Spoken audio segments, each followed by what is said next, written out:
सभी बच्चे इधर ध्यान देंगे और बड़े ध्यान से सुनेंगे। मैं तुम्हें एक छोटे बच्चे अब्दुल कादिर की कहानी सुनाने जा रही हूँ। ठीक है बच्चों, बड़े ध्यान से सुनना। एक समय की बात है, बहुत पुराने समय की बात है। ठीक है। एक गांव में एक बच्चा अब्दुल कादिर नाम जिसका था, वो अपने अम्मी अब्बू के साथ रहता था। ठीक है। एक बार क्या हुआ, उसके जो चाचा जी थे वो दूसरे गांव में व्यापार करने के लिए जा रहे थे। तब उसको भी जिद लगी कि भाई अपने चाचा जी के साथ मुझे भी जाना है। अब उसके जो अम्मी अब्बू थे उनको भी जाना था, लेकिन उसकी अम्मी की तबीयत खराब हो गई। अब उसकी अम्मी की जब तबीयत खराब हो गई, बच्चे को जाने की जिद हो रही थी अपने चाचा के साथ, तो उसकी अम्मी ने उस बच्चे को अपने साथ बुलाया और बोला कि बेटा तुम अकेले जा रहे हो, इसलिए मैं तुम्हें कुछ खाना दे रही हूँ और कुछ असरफियाँ दे रही हूँ। ठीक है, जिससे कि वो तुम्हारे काम आ सके, कभी तुम्हें जरूरत पड़े तो तुम्हारे वो असरफियाँ काम आ सके। असरफियाँ क्या होती हैं, जैसे तुम लोगों के पास सिक्के होते हैं ना, 1 का सिक्का, 2 का सिक्का, है ना, 1 रुपया 2 रुपया जिसको बोलते हो, उसी तरह की असरफियाँ होती थी पुराने समय में, सोने चांदी की। ठीक है, सिक्के होते थे। तो जो लोग सामान खरीदते थे तो वो असरफियाँ दे देते थे उसके बदले में। जैसे आजकल तुम बाजार जाते हो, पैसे लेके जाते हो ना, तो वैसे उस समय असरफियाँ होती थी।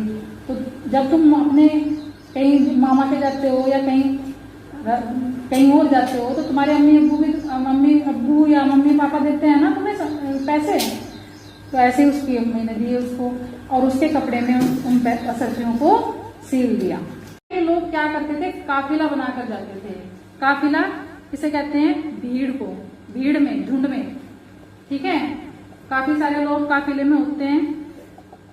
तो उसी काफिले में कौन गया, अब्दुल कादिर अपने चाचा के साथ दूसरे गांव में गया।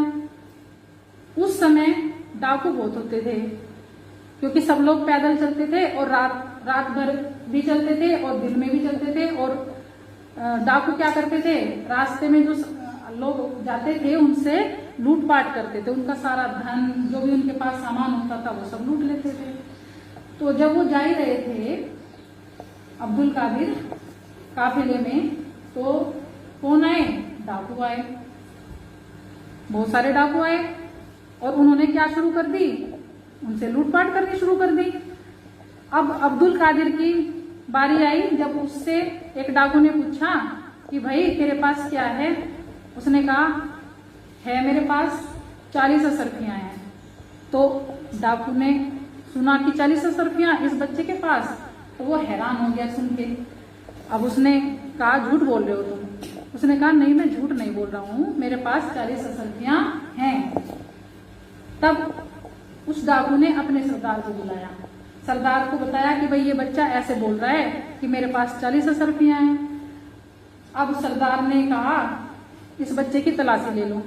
उसकी तलाशी ली गई, उसके पास कुछ नहीं मिला। उन्होंने कहा झूठ बोलता है, अगर नहीं मेरे पास तो 40 असरफियां हैं। अब उन्होंने पूछा कहाँ है, कि मेरे कपड़ों में सिली हुई हैं। अब उसके कपड़ों की तलाशी ली गई तो उसमें 40 असरफियां मिल गई। अब यह देखकर डाकू बड़े हैरान हो गए, अरे इतना छोटा बच्चा और बिल्कुल सच बोल रहा था। तो उन्होंने कहा भाई तुम झूठ बोलकर इसे छिपा भी सकते थे हमसे, जैसे और लोग भी कोशिश करते हैं ना कि भाई हमारा जो धन है वो दूसरा कोई ना छीन सके, हमसे बचाएंगे ना अपने धन को, तो ऐसे ही करते हैं ना लोग। लेकिन अब्दुल कादिर ने ऐसा नहीं किया, उसने बिल्कुल सच बोला। तो उन्होंने जब उससे पूछा भाई तुमने सच क्यों बोला, हमसे छिपाया क्यों नहीं, उसने बताया कि मुझे चलते समय मेरी माँ ने एक बात कही थी कि बेटा कभी झूठ नहीं बोलना, कैसी भी परिस्थिति आए, कुछ भी समस्या आए, पर तुम्हें झूठ नहीं बोलना है, तुम्हें सच बोलना है। मैं अपनी माँ का कहना मानता हूँ और उन्हीं की बात मुझे याद है।